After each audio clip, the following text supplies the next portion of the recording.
Meğer en çok ben kendimi katletmişim, ben kendime yangınım, ben kendime su olmamışım.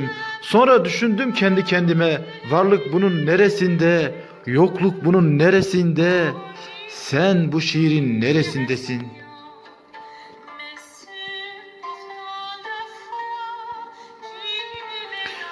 İşte olmuyor böyle yaraları sarmak.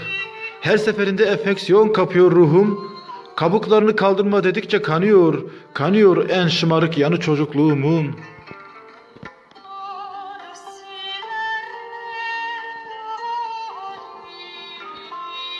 Çünkü çünkü sen benim en güzel yananımdın. Dört yanlışın bir doğruyu götürdü bu hayatta. Sen benim tek doğrumdun. Bana şiirler yazdıran tek gerçek.